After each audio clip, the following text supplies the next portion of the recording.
Hi, I'm James McGuire, and on today's eSpeaks, we're talking about an essential technology that's used to connect the many tech elements of an IT infrastructure, from cloud all the way to in-house applications. Today's topic is integration technology, hot subject in the enterprise. To discuss that, I'm joined by George Gallegos, Chief Executive Officer at Jitterbit. George, good to have you with us today. Thank you very much, James. Great to be here, and thanks for taking time, letting us be a part of this. Absolutely. So I think that certainly plenty of people know what Jitterbit does, but for those who aren't familiar with the company, could you give us the brief elevator pitch? What does Jitterbit do? Sure. We help organizations automate essentially their businesses, digitize their business processes. And yes, as you said, the underpinning of that is integration technology, which enables all of these different enterprise systems to be able to communicate with each other, machine to machine, app to app, if you will. Okay, great.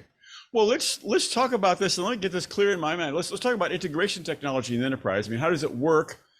But you're really talking about combining integration and automation. So maybe my real question is, what about those two forces? Yes, and there's many different types of integration. So I'll outline what we do. Please educate me, really. Yeah, at the end of the day, really what we're doing is we're helping organizations scale their businesses, become more effective by digitizing all of their business processes, if you will, how they interact with their customers, how they have their back-end financial systems share information with their product inventory, so that at the end of the day, they can serve their customers very well. And when they bring in all these different types of best-of-breed applications, you have all this customer information sitting in many different places. So we help connect those together with the goal of really automating those business processes between these enterprise apps. And ultimately, it's to make them more efficient in how they engage and go to market themselves and serve their customers. All right, it makes sense. Let me ask a sort of an example question to clarify it in my own mind. Say there's an in-house app is sitting there in the home office on some servers, a series of servers. Say there's a cloud application that's 5,000 miles away.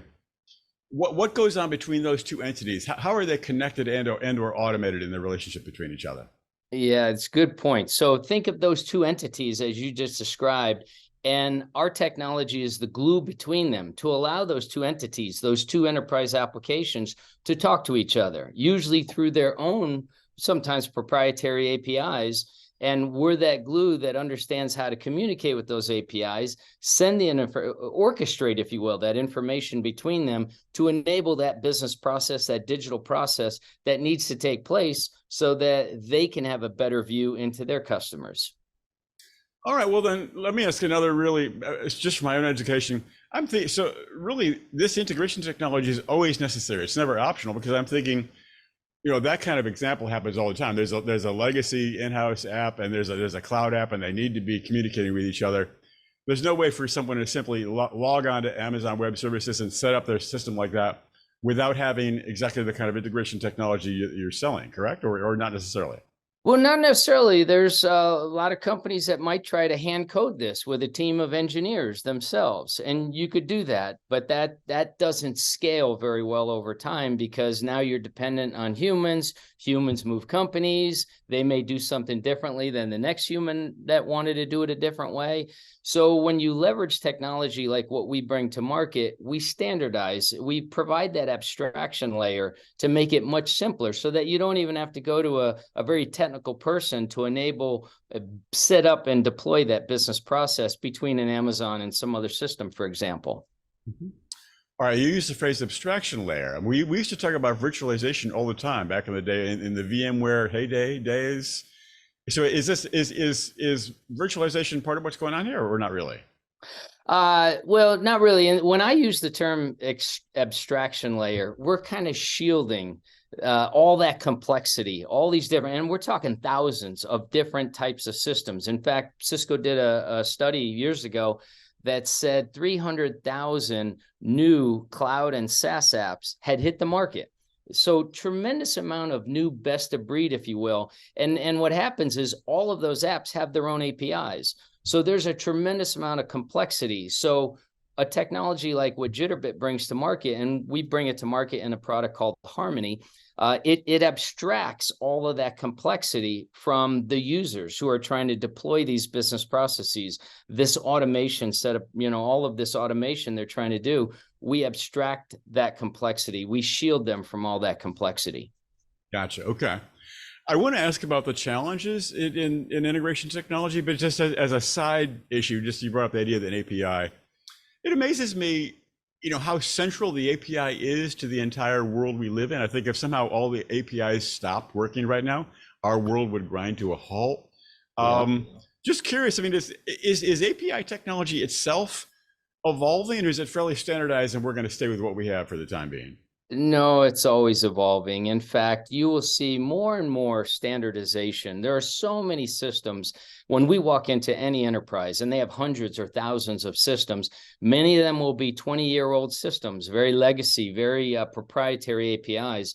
It's more and more of the cloud and SaaS systems that are being deployed in an organization have a more standardized set of APIs. They may be REST APIs or other types of APIs. So there is a standardization that's going on that will continue to make it easier, but the volume of these new systems continues to grow and grow. So there's always all of these silos of data about your customer or about your business that sit all over the organization. And that's where we bring value to that client.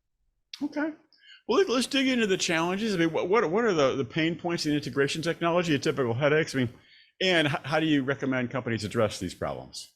I guess the first is these companies know they need to digitize. They know they need to automate. They have to get more efficient. They want to scale their business. So they have this challenge of typically the type of companies we talk to, whether it be hundreds or thousands of different systems and information about their customer and information about sitting in so many different places. So they're trying to automate all of that. And they may not know their own systems. They may not understand the configurations or the customizations that have taken place. They may not be experts at, that CRM system or that ERP system or that e-commerce system that they're using.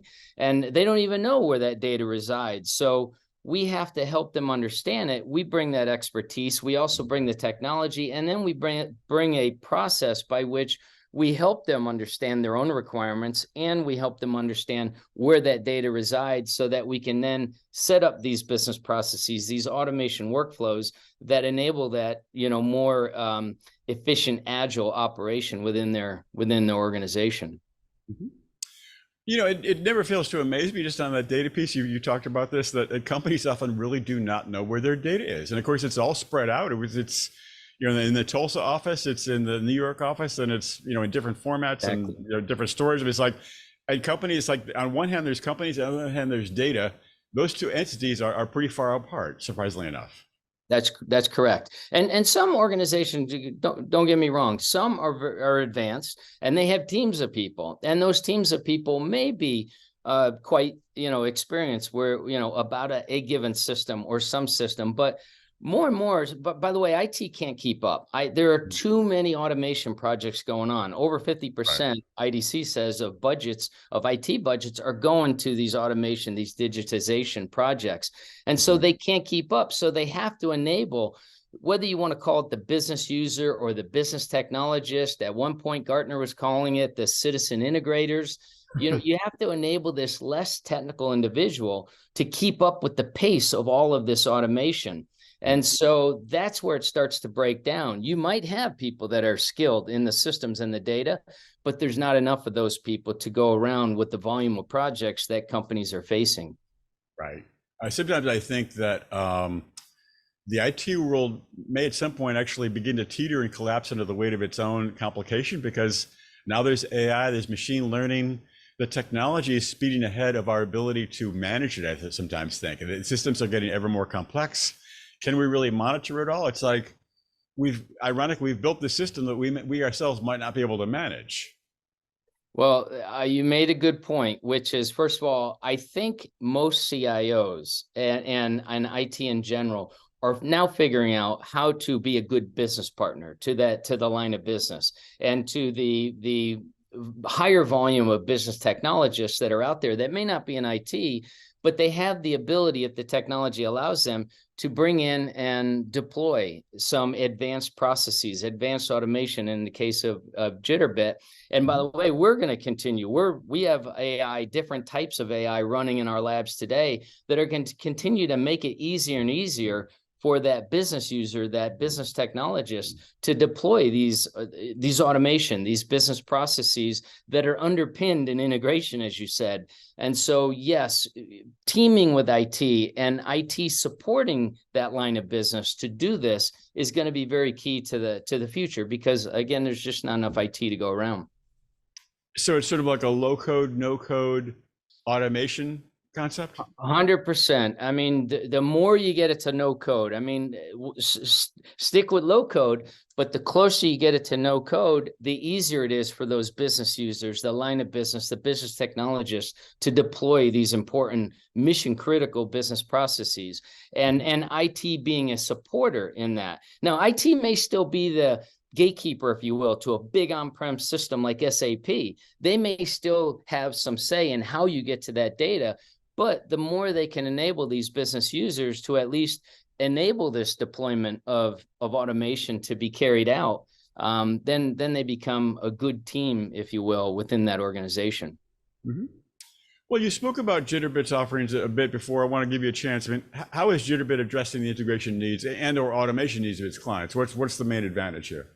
So the main advantage that Jitterbit has, and the reason we often will win against, say, competitors, is ease of use, more prepackaged capabilities. So everything from that connectivity, these optimized connectors into these thousands of systems, if you will, but also the prepackaged automation workflows. We call them templates, integration process templates, more of that being ready to deploy so that a business user can almost pick it from a drop-down menu and say, deploy that quote to cash process between this CRM and this ERP, or deploy this e-commerce process so that I can handle more transactions over the web. And so the more content we provide, and then imagine when AI starts to come into play and you got all this content with tens of thousands of automation workflows deployed, that's a lot of data that AI can chew on and start to do things on its own rather than have a person be involved in the mapping between this system and that system, or even the construction of an entire new custom app completely. AI can take a bigger role. So you're going to continue to see more and more of this, prepackaged, ready to go, so that business users, business technologists can deploy this and as a good partner to IT. Mm-hmm. Makes sense. Well, let's look ahead. I think the big question for companies is what's on the way and how can we prepare for it. So what do you see in terms of the future of tech integration in the enterprise? Will it ever sort of disappear and be just so seamless and invisible people won't worry about it? Ooh, now that's interesting. I mean, there was a day where people said, try to predict the future of mainframes and that they'll go away and that they're still powering so many businesses. So it's funny, just as a side point, I know that mainframes are still with us. Who could have got, like, IBM still makes a substantial amount of money from mainframes. They never went away. But anyways, we'll still go into an organization that has 100 new cloud and SaaS apps, and they still have that AS400 running behind the scenes, and we have to put an API on the front of that to make it easy to connect to that thing. So yeah, I think, is it going to go away? More and more apps are to continue to hit the market. It's going to continue to flourish. There's this explosion of best of breed systems. And so there's always going to be a need to connect these together and automate those workflows between these systems. It'll always continue to get easier and easier. That's what companies like Jitterbit are going to continue to do, to where even a non-technical person can, speak and say, build me that integration, or build me that inventory management system and connect it to my ERP and my CRM, and I want to do it through these objects. So it can become almost as simple as just speaking and having that translate to all the APIs necessary to run and automate that business process. So it's going to get easier. But it's going to require, I think the explosion of systems is not going to change, and it's going to require the vendors of those systems, but also vendors like Jitterbit, to continue to just keep making it easier for a non-IT, non-technical user to be able to take advantage of the power. Mm-hmm. Yeah, it seems like that's going to be essential, having those non-technical folks be able to chip in and help with the tech management. The interesting about what you're talking about, it seems like there's a pretty fair amount of overlap between what you're doing and the idea of AI ops. Does that make any sense or not really? AI ops, as in Artificial intelligence operations, and it's the system that they claim, oh, we're going to use AI to run your enterprise, and it's all the bells and whistles, and you can just look at your system, and AI is really going to be running it for you. I think, well, I think it's going to play a key role, and in many cases, it may run the business. We're going to infuse. We're doing that today. We have it running in the lab. We have about 5 different projects of AI. So we're infusing our platform with AI, and it's going to continue to make that business user more powerful, because it's going to take over a lot of the work that business person might have needed a technical person to assist with.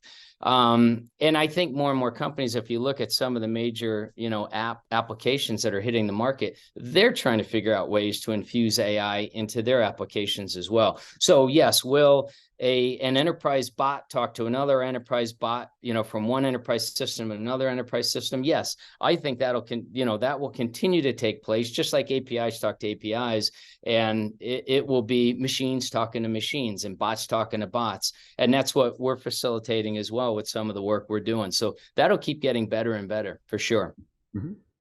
George, I think you said it. A lot of good stuff. I certainly learned a ton. Thank you so much for sharing your expertise, and please come back and talk with us again sometime. James, thank you. Thanks for having us. I'd love to, anytime I could be a resource, happy to talk with you. You've done a lot of great work.